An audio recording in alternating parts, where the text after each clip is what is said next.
एक बार की बात है, एक शिष्य अपने गुरु का बहुत आदर सम्मान किया करता था। गुरु भी अपने इस शिष्य से बहुत स्नेह करते थे, लेकिन वह शिष्य अपने अध्ययन के प्रति आलसी और स्वभाव से दीर्घसूत्री था। आज के काम को कल के लिए छोड़ दिया करता था। अब गुरुजी कुछ चिंतित रहने लगे कि कहीं उनका यह शिष्य अपने जीवन संग्राम में पराजित न हो जाए। ऐसा व्यक्ति बिना परिश्रम के ही फलोपभोग की कामना करता है।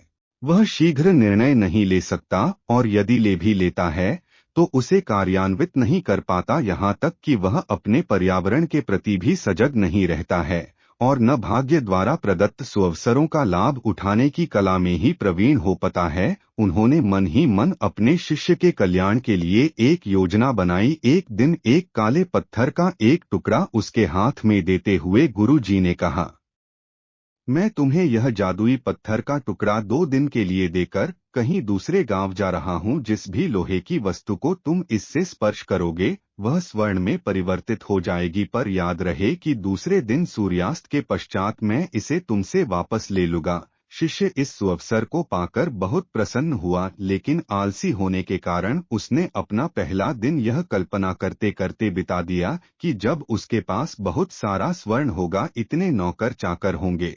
फिर दूसरे दिन जब वह प्रातःकाल जागा, उसे अच्छी तरह से स्मरण था कि आज स्वर्ण पाने का दूसरा और अंतिम दिन है। उसने मन में पक्का विचार किया कि आज वह गुरुजी द्वारा दिए गए काले पत्थर का लाभ जरूर उठाएगा। उसने निश्चय किया कि वो बाजार से लोहे के बड़े बड़े सामान खरीद कर लाएगा और उन्हें स्वर्ण में परिवर्तित कर देगा। दिन बीतता गया, पर वह इसी सोच में बैठा रहा कि अभी तो बहुत समय है, कभी भी बाजार जाकर सामान लेता आएगा। उसने सोचा कि अब तो दोपहर का भोजन करने के पश्चात ही सामान लेने निकलूंगा, परंतु भोजन करने के बाद उसे विश्राम करने की आदत थी और उसने बजाय उठ के मेहनत करने के थोड़ी देर आराम करना उचित समझा।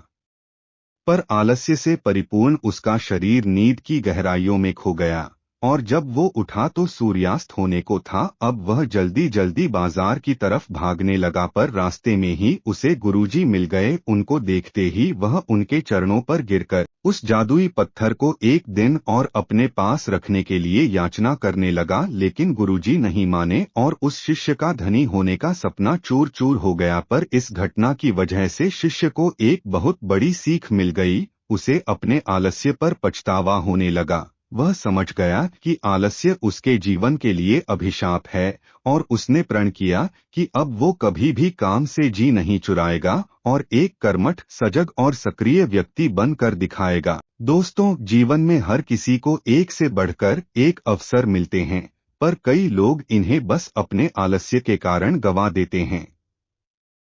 जब कभी आपके मन में किसी आवश्यक काम को टालने का विचार आए तो स्वयं से एक प्रश्न कीजिए, आज ही क्यों नहीं।